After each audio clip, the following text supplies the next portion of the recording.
जय हिंद। इस वीडियो में हम पढ़ेंगे भ्रष्टाचार पर निबंध, जो कि बोर्ड एग्जाम के लिए बहुत ही इंपॉर्टेंट है। तो देखिए, सबसे पहले आपको हेडिंग लिखनी होती है रूपरेखा।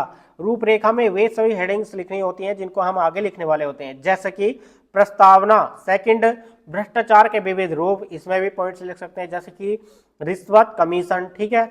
और थर्ड हेडिंग है भ्रष्टाचार के कारण, महंगी शिक्षा, लेचर न्याय व्यवस्था, जन जागरण का अभाव, भ्रष्टाचार दूर करने के उपाय, जन आंदोलन, कठोर कानून, निशुल्क शिक्षा यानी कि निशुल्क उच्च शिक्षा, नैतिक मूल्यों की स्थापना और उपसंहार। ठीक है, इस प्रकार से रूपरेखा में लिख देना है। आपको यही हेडिंग याद करनी है, उसके बाद आपको कुछ भी याद करने की कोई आवश्यकता नहीं है। आप बोर्ड एग्जाम में बना बना कर लिखें। ठीक है, इस वीडियो को कम से कम 2 बार देखें, आपके ये समझ में आ जाएगा। आप बोर्ड एग्जाम में बना बना कर भी लिख सकते हैं। ठीक है, जैसे कि प्रस्तावना में लिखेंगे भ्रष्टाचार शब्द संस्कृत के भ्रष्ट शब्द के साथ आचार शब्द के योग से निष्पन्न हुआ है, यानी कि जो भ्रष्टाचार शब्द है ना, वो भ्रष्ट प्लस आचार के योग से बना है। ठीक है, भ्रष्टाचार का अर्थ है अपने स्थान से गिरा हुआ, यानी कि जो हमारी पोजीशन होती है ना, हम अपने पोजीशन से गिरे हुए। ठीक है, अथवा विचलित, यानी कि अपने पोजीशन से गिरे हुए या विचलित। और आचार का अर्थ है आचरण या व्यवहार, यानी कि आचार का अर्थ क्या है, आचरण या व्यवहार। ठीक है, यानी कि हमारा जो व्यवहार या आचरण जो गलत तरीके से होगा। ठीक है, इस प्रकार से आचार का अर्थ है। इस प्रकार किसी व्यक्ति द्वारा अपनी गरिमा से गिरकर अपने कर्तव्यों के विपरीत किया गया आचरण भ्रष्टाचार कहलाता है। यानी कि जो हमारा कर्तव्य होता है ना, जो ड्यूटी होती है, ठीक है, यानी कि जैसे हमारी कोई सरकारी जॉब है, हम जो है सरकार के नियमों में बंधे हुए होते हैं, लेकिन उसके विपरीत किया गया आचरण भ्रष्टाचार कहलाता है। ठीक है, उसके बाद देखिए नेक्स्ट हेडिंग लिखेंगे भ्रष्टाचार के विविध रूप। ठीक है, तो देखिए भ्रष्टाचार के विविध रूप किस प्रकार से हैं। वर्तमान में भ्रष्टाचार इतना व्यापक है कि उसके विविध रूप देखने में आते हैं, जिनमें से कुछ मुख्य प्रकार हैं, जैसे कि रिश्वत, किसी कार्य को करने के लिए किसी सक्षम व्यक्ति द्वारा लिया गया उपहार या सुविधा अथवा नगद धनराशि को रिश्वत कहा जाता है। उसके बाद देखिए इसी में आगे लिखेंगे अपने कार्य को समय से और बिना किसी परेशानी के करने के लिए अथवा नियमों के विपरीत कार्य करने के लिए आज लोग सहर्ष रिश्वत देते हैं। ठीक है, रिश्वत देते हैं और अपना कार्य समय से और बिना किसी परेशानी के करा लेते हैं। ठीक है, उसके बाद देखिए नेक्स्ट हेडिंग लिखेंगे कमीशन।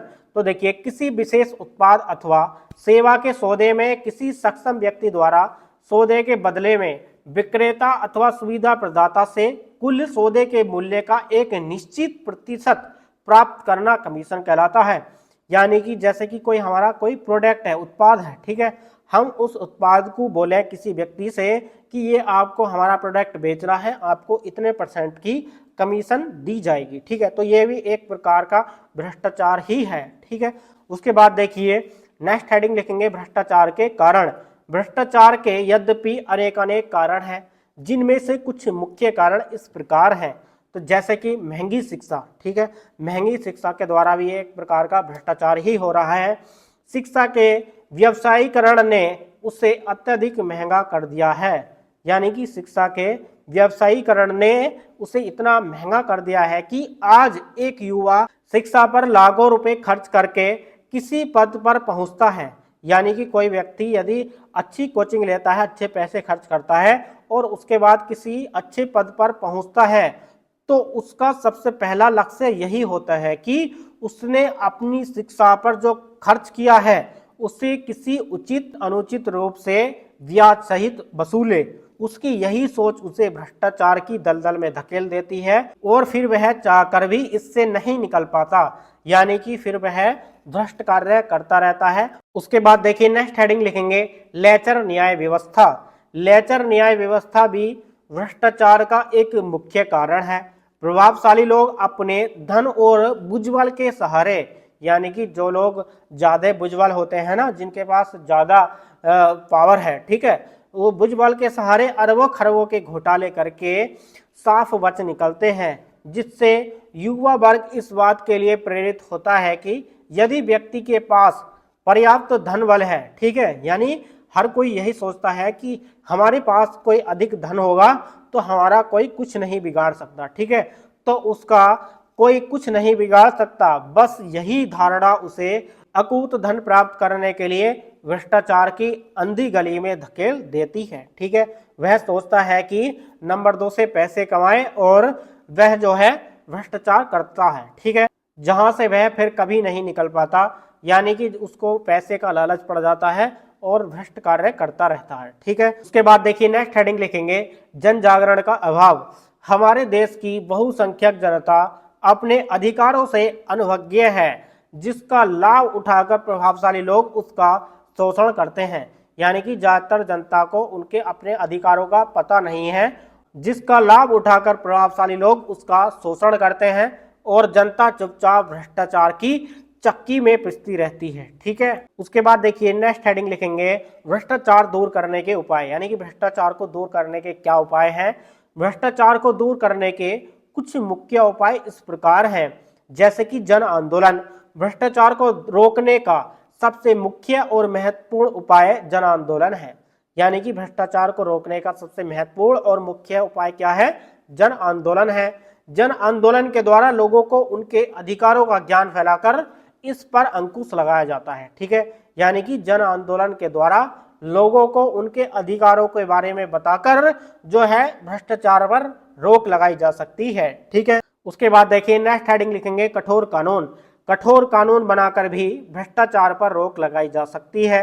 यदि लोगों को पता हो कि भ्रष्टाचार करने वाला कोई भी व्यक्ति सजा से नहीं बच सकता, यानी कि भ्रष्टाचार वाले व्यक्ति को यह पता होना चाहिए कि इस प्रकार का कोई कठोर कानून है, यदि पकड़े गए सीधी सजा होगी। ठीक है, तो प्रत्येक व्यक्ति अनुचित कार्य करने से पहले 1000 बार सोचेगा। ठीक है, यानी कि कठोर कानून बनाकर भी भ्रष्टाचार पर रोक लगाई जा सकती है। उसके बाद देखिए नेक्स्ट हेडिंग लिखेंगे निःशुल्क उच्च शिक्षा। भ्रष्टाचार पर पूरी तरह अंकुश तभी लगाया जा सकता है जब देश के प्रत्येक युवा को निःशुल्क उच्च शिक्षा का अधिकार प्राप्त होगा। इस दिशा में उठाया गया महत्वपूर्ण कदम है। यानी कि निःशुल्क उच्च शिक्षा यदि युवाओं को दी जाएगी तो भ्रष्टाचार इससे कम होगा। ठीक है, उसके बाद देखिए नेक्स्ट हेडिंग लिखेंगे नैतिक मूल्यों की स्थापना। नैतिक मूल्यों की स्थापना करके भी भ्रष्टाचार पर अंकुश लगाया जा सकता है। यानी कि नैतिक मूल्यों की स्थापना करके भ्रष्टाचार पर रोक लगाई जा सकती है।